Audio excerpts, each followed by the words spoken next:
Hello everyone! Welcome to the special holiday edition of the Creative Edge Techniques.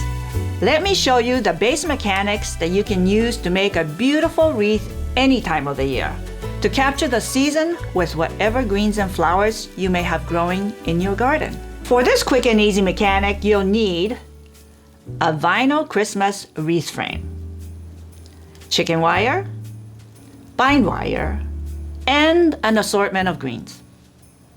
Now let's get started.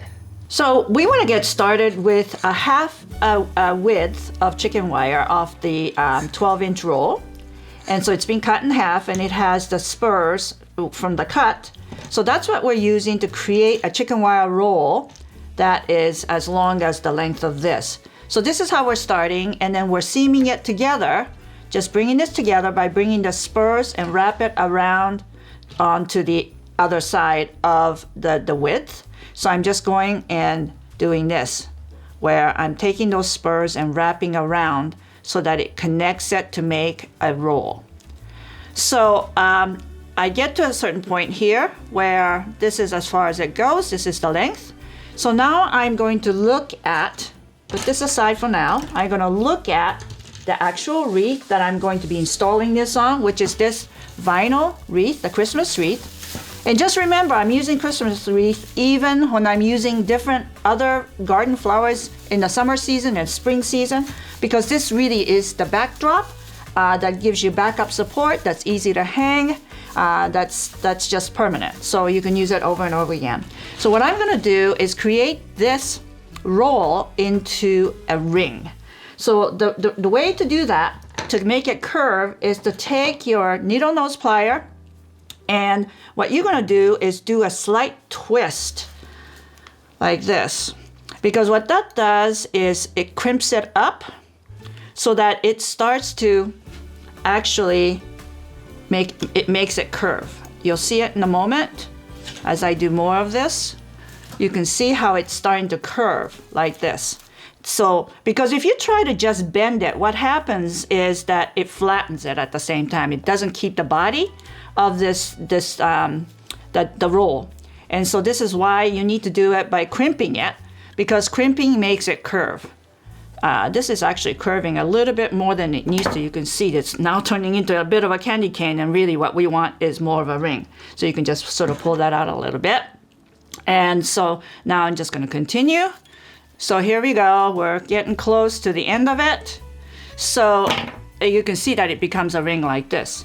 But that ring is not quite long enough because I want to put this in the center of this vinyl wreath. So let me just kind of do this first. The preparation of this vinyl wreath is what you want to do is spread out these wired vinyl pine pieces so that it's flattened out to accept this ring of chicken wire that we want to put in. So you want to prepare it in advance so that you don't have to be doing this as you're designing. You want to be doing one step at a time. So this is what you want to do first to get this ready.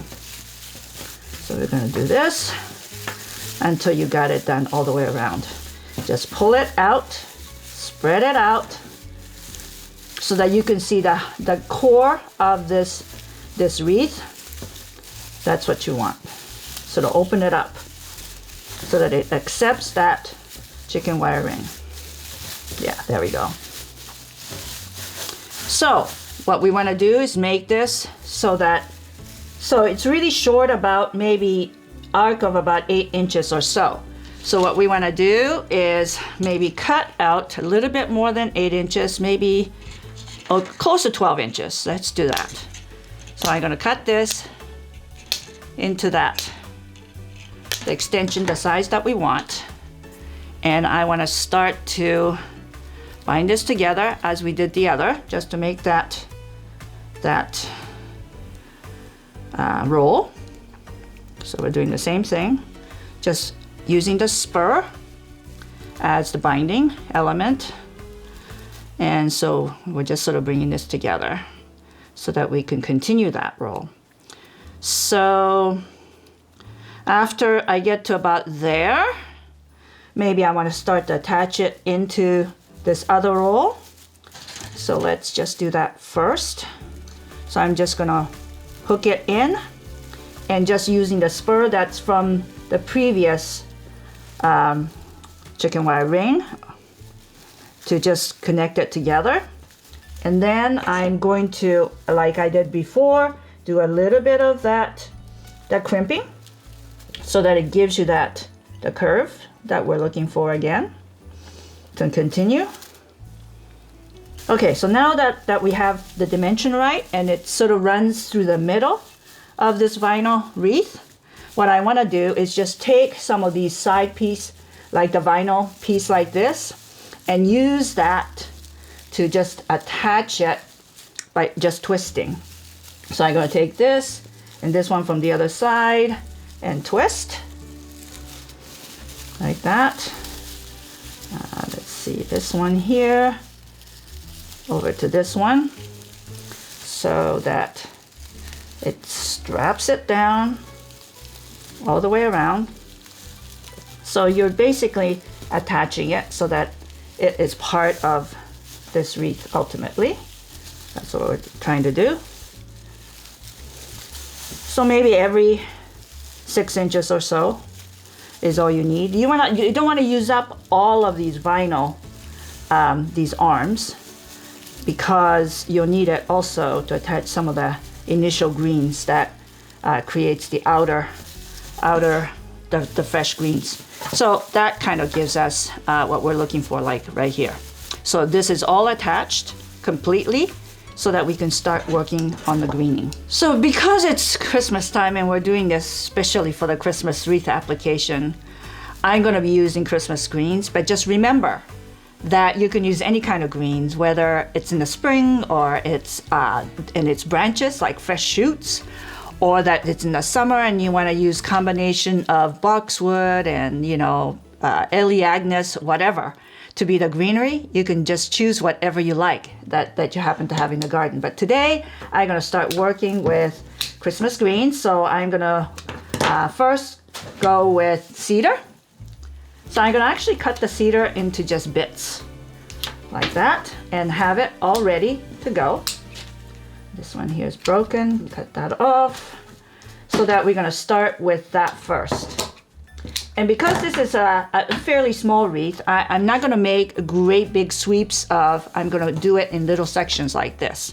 So what you're going to do is actually sort of slip this stem into and just let it kind of flow in that direction, so that it's like anytime that you build any kind of a wreath, you have the greens or your pieces flowing into one direction. So I'm going to do that. I'm going to take this, slip into the chicken wire just a little bit, and then I'm going to support the rest of this flow up a little bit and just catch it with the vinyl so it stays in place like that. Next, again, I'm just going to go into it a little bit more as we go down. And that piece there, I'm going to catch one of those little vinyl and just bend it over so it stays in place. So this is basically what you do all the way around. So I'm going to just kind of show you in a section so you can still see the mechanic of this. And so then I'm just going to do maybe half of it so you can see the process, and then you can imagine really the rest of it, how it goes, because it's really repetitious all the way around. So I'm just going to go to that point right there and let that be the start. So I'm going to probably take, let's look at, maybe I'm going to take a little bit more of the cedar because maybe I want to work on the inside of this. So I'm going to do this a little bit of the same on the inside. Those ones you almost don't hardly have to actually fasten down. You're just going to let it flow into the way it's going because it sort of hugs along that anyway. So I could just slip that into the chicken wire a little bit and let it just kind of lay into that kind of curvaceous shape. So there it is right there. So next what I want to do is maybe go with a little bit of combination of boxwood and maybe Oregonia, so that we have the combination of the evergreen, of the coniferous, and the broadleaf evergreen. So I'm going to cut these into sections, again, just like I did with the other one, and maybe some of them just into chunks so that you can insert them in chunks. So with this, I'll go in and fit into a little bit of that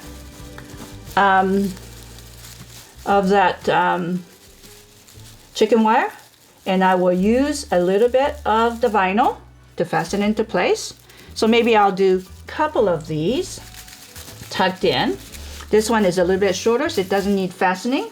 And then I'm going to sort of work a little bit of the boxwood because I like that real green, that shiny green of the boxwood. And this one is that kind of chunky one that I cut, but see, it's kind of okay to have some of these pieces that come out a little bit erratic because so that it's not exactly perfectly uniform. I kind of like that a little bit of that kind of erratic randomness about it. So I'm going to just insert those in like that. So there's that. And then maybe I'm going to go and add a little bit more of the Oregonia, a little bit thicker. And this one, I'm going to insert it like so. So you can see that it starts to kind of really start to fill this space. And you know, because this is really not a terribly large wreath at all, it takes really hardly no time for all of these greens to start to cover up the mechanics that's behind it, which was, I'm sure, when I first showed you, a little bit of concern. It's like, oh my God, she's using a vinyl wreath, that plastic thing. You know, the key thing about the plastic, the vinyl, is that it just is reusable. So there's a recycle element to it. Like after the holidays finish, then we take apart the wreath with Christmas greens. Then we'll have it ready for the next season. You know, whether it's Easter wreath and you want to do something that's more spring with a different mixture material, you can do that. So this just becomes a reusable wreath form that you can use over and over again. So now what I want to do is maybe go in and I do have some fir that I just cut from a tree that's just outside the studio. So I'm going to do the same thing. I'm going to cut it into chunks that is suitable for this insertion. So I'm going to go take all of these and make it into these chunks. So this, let's just take that and put that in. And so now you're just searching for finding that chicken wire core, that roll that we put in there. You're just gonna search for that spot that slips right into that piece. And it's just so simple. Now you're designing to that, you know that the mechanic is there, so all you have to do is find it and push it in. And it's just solid. It's already, because all of these are just now going in and crisscrossing each other inside that chicken wire, and it becomes like so easy. It's like now it's just about pushing it in so that it stays in place. And that's the beauty of this is that the more you add into that chicken wire, the firmer it really becomes. Like as far as flowers go, if it's going outdoors, there's certain things that are hardy that you can put in, depending of course on the climate of your area.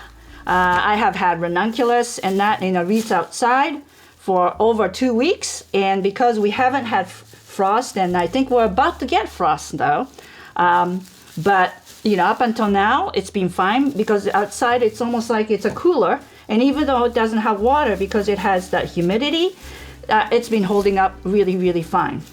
But if you're in a region where it gets a little bit colder, then you might think about using more like cones on picks, or that you might think about using some berries that will hold up through the hardship of colder weather. So it's really up to you to decide, you know, depending on your weather, what will hold up in your particular area as far as what you would decorate outdoors. So and of course you can also go and get some permanent material like berries and things like that, so that you know, then it holds up. But you can see that this particular piece that I just put in is so beautiful because it has a cone already on it. I just love that about that.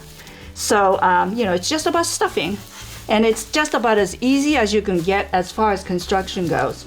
So I kind of finished about, maybe 2/3. And I just finished it up by adding the magnolia, the southern magnolia, Magnolia grandiflora that I have here on the property, as well as there's Carolina sapphire to just add a little bit of that gray-green. So it's got a nice mix of the seasons.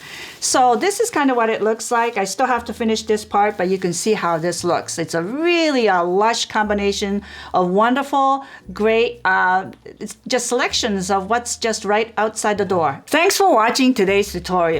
To see how I finish this wreath here, as well as 2 others, stay tuned for my full Holiday Creative Edge article, releasing tomorrow on Christmas Day. Happy holidays, everyone!